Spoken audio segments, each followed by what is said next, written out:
প্রিয় শিক্ষার্থী, আজকের ক্লাসে সবাইকে স্বাগতম। আজকে প্রথম রমজান, সবাইকে রমজানুল মোবারক। সবাই ভালো আছো, সুস্থ আছো এবং রোজা রেখেছ। আজকে আমরা নতুন কিছু বিষয় নিয়ে আলোচনা করতে চাই। দেখো, আমরা তিনটা প্রবলেম সামনে এনেছি। Modulus of x minus 1 is less than 1/10 হলে দেখাতে হবে modulus of x square minus 1 is less than equal to 21/100। 2 number same প্রশ্ন, জাস্ট ইকুয়েশনটা একটু চেঞ্জ।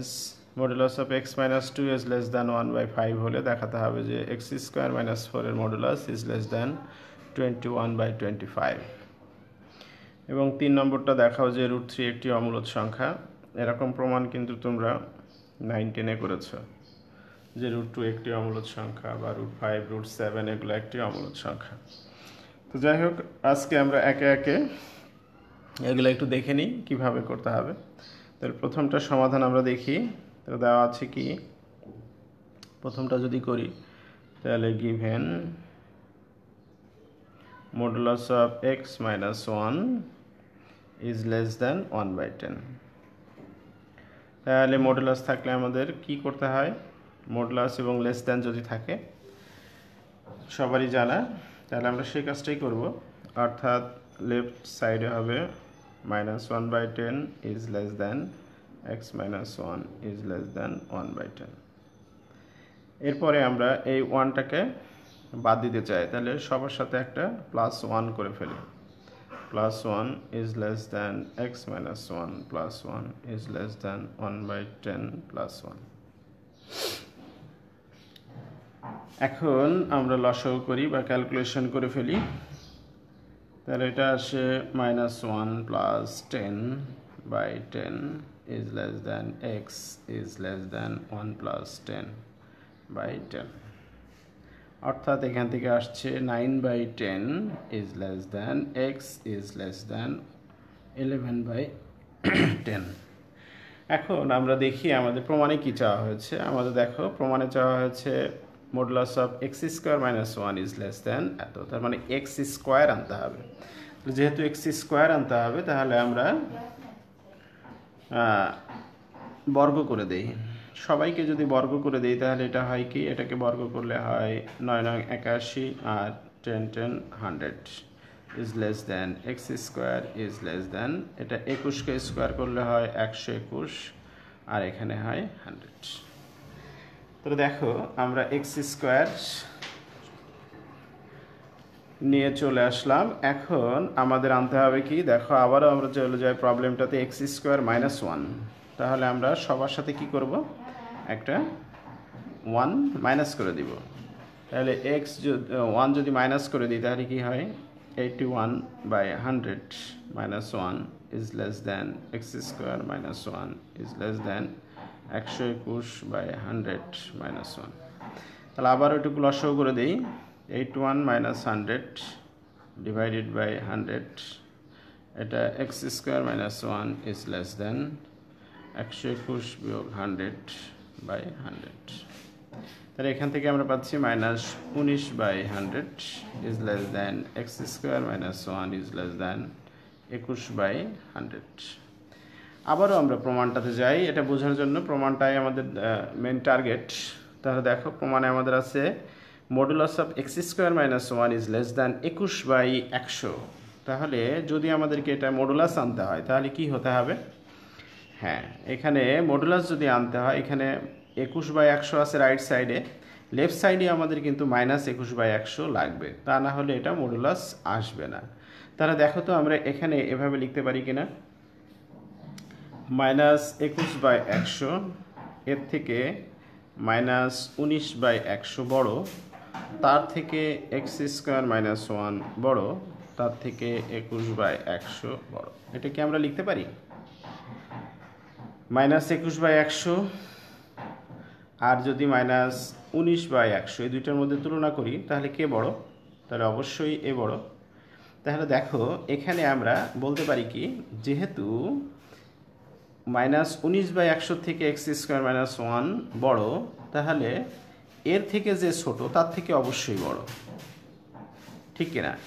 অর্থাৎ -19/100 থেকে যদি x² - 1 বড় হয় তাহলে আমরা অবশ্যই বলতে পারি -21/100 থেকে অবশ্যই x² - 1 বড়। তাহলে সেই ক্ষেত্রে আমরা এটাকে যদি এভাবে চিন্তা করি, দেখো তাহলে সুতরাং আমরা এখান থেকে লিখতে পারি কি, এখান থেকে লিখতে পারি -21/100 is less than x² - 1 is less than 21/100। তাহলে যেহেতু আমাদের সেম ডিজিট চলে আসছে, একটা প্লাস একটা মাইনাস, তার মানে আমরা লিখতে পারি x² - 1 is less than 21/100। এটাই কিন্তু আমাদের প্রমাণ করতে বলা হয়েছে, আমাদের কিন্তু প্রমাণ হয়ে গেছে। তাহলে এটাই ছিল আমাদের প্রথম অঙ্কটা। আমরা পরের অঙ্কটা দেখি। পরের অঙ্কটাও কিন্তু সেম সিস্টেম। আমরা এটা দেখলে আমার মনে হয় এটা খুব ইজিলি এরকম যে কোনো কাজ আমরা করতে পারবো, এবং এটা খুবই ইম্পর্ট্যান্ট অঙ্ক, ইতিমধ্যে ঢাকা বোর্ডেও এটা চলে আসছে। তাহলে দেখি আমরা এখানে given modulus of x - 2 is less than 1/5। দেখো এখানে 2 নম্বর অঙ্কটা, 1 নম্বরটা আমরা করে ফেলেছি। তাহলে modulus of x - 2 is less than 1/10 যদি 1/5 হলে দেখাতে হবে কি x² - 4 এর মডুলাস is less than 21/25। তাহলে আমরা সেম ভাবেই কাজটা করি। তাহলে গিভেন এটা, তাহলে এটা যদি থাকে তাহলে আমাদের কি করতে হয়? হ্যাঁ, এটা তাহলে লেফট সাইডে -1/5 is less than x - 2 is less than 1/5। এরপরে কি করতে হবে? হ্যাঁ, এরপরে আমরা এই 2টা বাদ দিতে চাই, অর্থাৎ সবার সাথে 2 প্লাস করতে হবে। -1/5 plus 2 is less than x - 2 plus 2 is less than 1/5 plus 2। তাহলে এখন আমরা এটা -1 plus 10 লসাগু করে দিই, ডিভাইডেড বাই 5। এটা x is less than 1 plus 10/5। তাহলে এটা আসে 9/5 is less than x is less than 11/5। এখন আমাদের স্বাভাবিকভাবে কি করতে হবে? এটা বর্গ করতে হবে। তাহলে আমরা যদি এটা বর্গ করে দিই তাহলে কি হয়? এটা 81/25 is less than x² is less than 121/25। তাহলে আমরা বর্গ করে দিলাম। এখন আমাদের এখানে আনতে হবে কি, আবারও আমরা প্রমাণটাতে যাই। এখানে আমাদের আনতে হবে x² - 4, অর্থাৎ সবার সাথে আমাদের 4 মাইনাস করতে হবে। আমরা সেই কাজটাই করি, 4 মাইনাস করে দেই। তাহলে আমরা যদি 4টা মাইনাস করি তাহলে কি হয়? এখানে 81/25 - 4 is less than x² - 4 is less than 121/25 - 4। এখন এটুকু আমরা ক্যালকুলেশন করি। তাহলে 81 - 100/25 less than x² - 4 is less than 121 - 100/25। তাহলে আবার একই রকম এখানে থাকতেছে -19/25 is less than x² - 4 is less than 21/25। তাহলে আমাদের এখানে এই পাশেও কিন্তু এই 21/25ই আনতে হবে। তাহলে আগের মতোই আমরা লিখতে পারি কি, এটাকে লিখতে পারি -21/25 এর থেকে -19/25 বড়, এবং তার থেকে অবশ্যই x² - 4 বড়, এবং তার থেকে 21/25 বড়। দেখো আমরা এটা লিখে ফেললাম। তাহলে এখান থেকে আগের যুক্তি অনুযায়ী আমরা আবার কি লিখতে পারি? আগের নিয়ম অনুযায়ী আমরা এটাকে দেখো লিখতে পারি কি, হ্যাঁ এটাকে লিখতে পারি। সুতরাং আমরা লিখতে পারি -21/25 is less than x² - 4 is less than 21/25। অর্থাৎ এটা হলো সেম সংখ্যা, এটা লেফট সাইডে আছে, এটা রাইট সাইডে আছে। তাহলে আমরা লিখতে পারি কি, modulus of x² - 4 is less than 21/25। তাহলে এটাই কিন্তু আমাদের দেখাতে বলা হয়েছিল। তাহলে আমরা করে ফেললাম। এটা কিন্তু খুবই ইম্পর্ট্যান্ট একটা অঙ্ক, নিশ্চয়ই তোমরা এটা বুঝতে পেরেছ। তাহলে আমরা পরবর্তী অঙ্কটাতে যাই, দেখি পরবর্তীটা কি করতে হবে। দেখো আমাদের পরবর্তী অঙ্ক যেটা আছে, তাহলে 2 নম্বরটা আমাদের করা শেষ, 2 নম্বরটা হয়ে গেছে। আমরা 3 নম্বরটা দেখি। দেখাও যে √3 একটি অমূলদ সংখ্যা। তাহলে এটা আমরা আগেই করেছিলাম, তোমরা নিশ্চয়ই অধিকাংশ স্টুডেন্ট এটা পারবে। তারপরেও আমি আরেকবার একটু দেখিয়ে দিই, কারণ এটাও বেশ ইম্পর্ট্যান্ট, মাঝে মধ্যেই পরীক্ষায় আসে। তাহলে আমরা আসো দেখি কিভাবে এটা করব। তাহলে প্রথমে আমরা করতে যাচ্ছি কি, দেখাতে হবে যে √3 একটি অমূলদ সংখ্যা। তাহলে আমরা এটা প্রমাণের জন্য অমূলদ সংখ্যাটা কি সেটা জানতে হবে। অমূলদ সংখ্যা হলো যে সকল সংখ্যাকে p/q আকারে প্রকাশ করা যায়, সেই সংখ্যাগুলো হলো অমূলদ সংখ্যা। সেক্ষেত্রে সব পূর্ণ সংখ্যাও কিন্তু অমূলদ সংখ্যা। ওকে, আমরা দেখি আসলে √3 এর অবস্থান কোথায়। তাহলে 3 থেকে ছোট এবং 3 থেকে বড় দুইটা পূর্ণ বর্গ সংখ্যা তোমাদেরকে চিন্তা করতে হবে। বর্গ সংখ্যা কি? বর্গ সংখ্যা হলো যে সকল সংখ্যাকে বর্গ আকারে লেখা যায়। যেমন মনে করো যে 1কে আমরা ইচ্ছা করলে 1² লিখতে পারি, সেম কথা। আবার লিখতে পারি যেমন হলো 4কে আমরা ইচ্ছা করলে লিখতে পারি 2², এটা একটা বর্গ সংখ্যা। এরপরে 9কে আমরা লিখতে পারি 3², এটা একটা বর্গ সংখ্যা। অর্থাৎ যে সকল সংখ্যাকে আমরা বর্গ আকারে লিখতে পারি, পূর্ণ সংখ্যার বর্গ আকারে লিখতে পারি, সেই সকল সংখ্যাকেই বলে বর্গ সংখ্যা। তাহলে আমাদের যেহেতু √3 একটি অমূলদ সংখ্যা দেখাতে হবে, তাহলে 3 থেকে ছোট এবং 3 থেকে বড় দুইটা কি বর্গ সংখ্যা আমরা চিন্তা করি। তাহলে 3 থেকে ছোট একটা বর্গ সংখ্যা হলো 1, তাহলে 1 থেকে 3 বড়, এবং 3 পরে একটা বর্গ সংখ্যা হলো 4। তাহলে আমরা বলতে পারি যে 1 is less than 3 is less than 4, তাই তো? তাহলে এখানে যদি আমরা সবাইকে রুট করি, তাহলে √1 is less than √3 is less than √4। তাহলে এখান থেকে আমাদের আসতেছে 1 is less than √3 is less than 2। অর্থাৎ আমরা দেখতেছি √3 এমন একটা সংখ্যা যে সংখ্যাটা 1 থেকে বড় এবং 2 থেকে ছোট। অর্থাৎ অবশ্যই √3 কোনো পূর্ণ সংখ্যা না, এটা আমরা নিশ্চিত। কারণ 1 থেকে বড় এবং 2 থেকে ছোট এরকম কোনো পূর্ণ সংখ্যা কিন্তু নেই। তাহলে আমরা নিশ্চিত √3 কোনো পূর্ণ সংখ্যা নাই। অর্থাৎ √3 এর মান 1 থেকে বড় এবং 2 থেকে ছোট। অর্থাৎ √3 কোনো পূর্ণ সংখ্যা নয়। তাহলে আমরা বুঝে গেছি √3 এর মান কি, 1 থেকে বড় এবং 2 থেকে ছোট। অর্থাৎ √3 কোনো পূর্ণ সংখ্যা না। তাহলে √3 যদি পূর্ণ সংখ্যা না হয়, তাহলে কি হতে পারে? ভগ্নাংশ হতে পারে অবশ্যই। তাহলে আমরা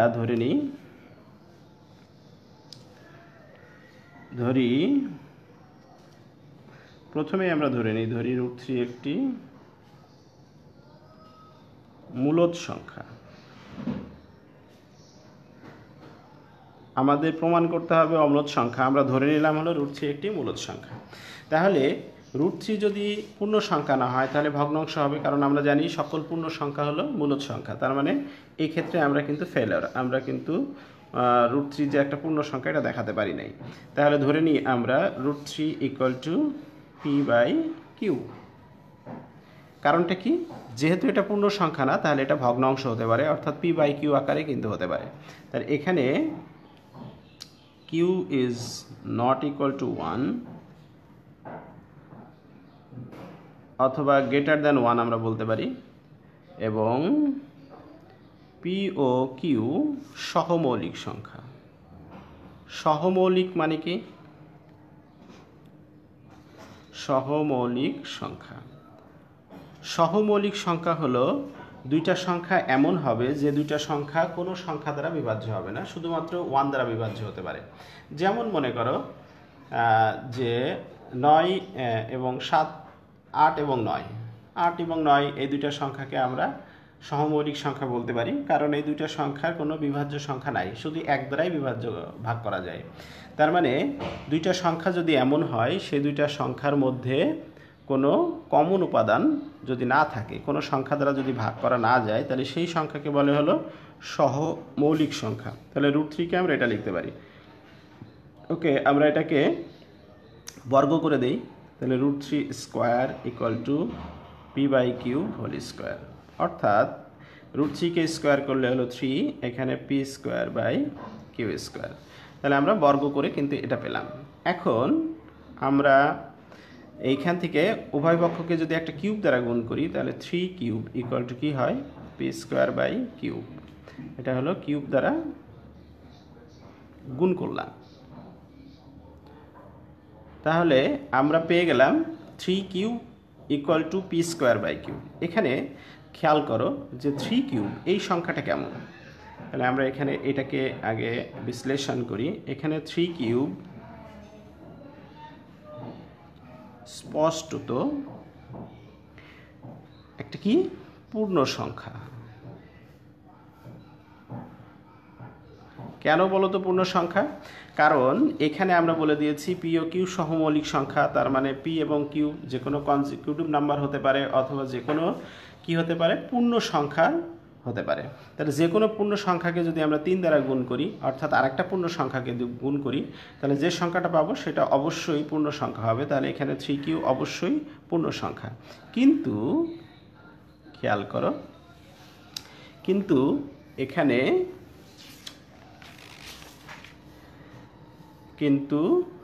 এই যে p²/3 পূর্ণ সংখ্যা, এটা কি পূর্ণ সংখ্যা হবে? পূর্ণ সংখ্যা নয়। কারণ কি? কারণ আমরা বলে দিয়েছি যে পি ও কিউ সহমৌলিক সংখ্যা, অর্থাৎ পি ও কিউকে কোনো সংখ্যা দ্বারাই ভাগ করা যায় না। কারণ পি ও কিউ এর মাঝে 1 ভিন্ন কোনো উৎপাদক নেই। তাহলে আমরা কিভাবে বুঝতেছি যে পি ও কিউ এর মাঝে 1 ভিন্ন কোনো উৎপাদক নেই? কারণ আবারও আমি রিপিট করি, কারণ প্রথমেই আমরা বলে দিয়েছি যে পি ও কিউ হলো সহমৌলিক সংখ্যা। তার মানে পি এবং কিউকে ভাগ করা যাবে না। তার মানে p² এখানে একটা পূর্ণ সংখ্যা, কিউ আর একটা পূর্ণ সংখ্যা। এই দুইটা পূর্ণ সংখ্যা এমন যে দুইটার মধ্যে কোনো কমন উপাদান নেই। তার মানে আমরা বলতে পারি p²/3 হলো কোনো পূর্ণ সংখ্যা না।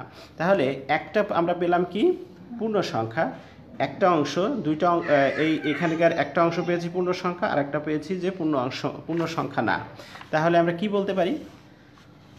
তার মানে p3³ ইকুয়াল টু, অর্থাৎ 3³ ইকুয়াল টু p²/3 এটা হতে পারে না। পারে?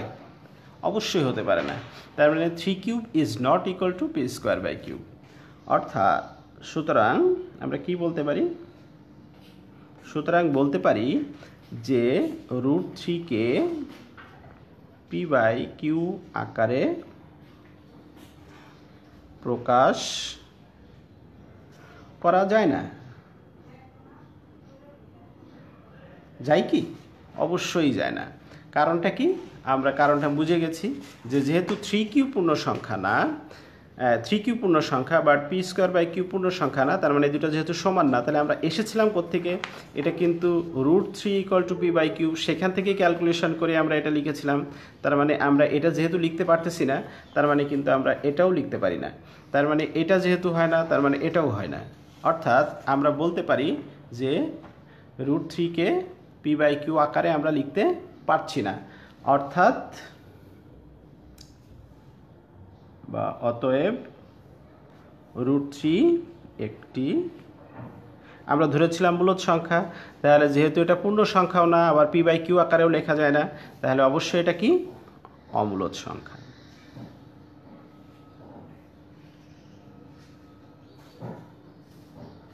তাহলে এটাই আমাদের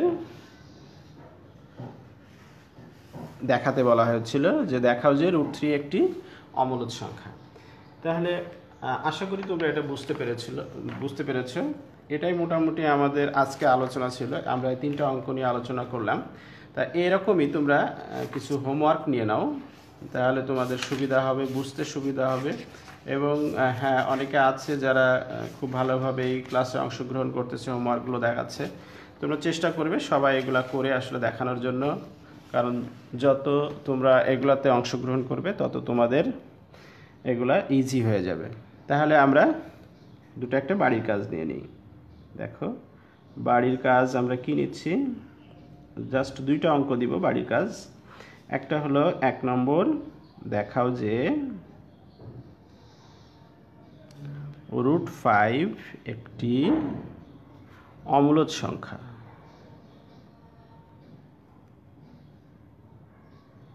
তা আমরা √3 যেভাবে করলাম একইভাবে এই অঙ্কটা করতে হবে। নিশ্চয়ই তোমরা বুঝতে পেরেছো যে আসলে এটা কিভাবে করবে। 2 নম্বর যেটা, সেটা হলো যদি modulus of x - 1 is less than 1/3, এত হলে প্রমাণ করো যে modulus of x² - 1 is less than 7/9। তাহলে এরকম অঙ্ক কিন্তু আমরা 2টা করেছি। তাহলে এভাবে তোমরা অঙ্কগুলো ট্রাই করো এবং অঙ্কগুলো করে অবশ্যই আমাকে ইনবক্স করবে। যদি কোনো সমস্যা হয় সেটাও বলবে। তা সবাই ভালো থেকো, সুস্থ থেকো। সবাইকে অনেক অনেক ধন্যবাদ। আল্লাহ হাফেজ।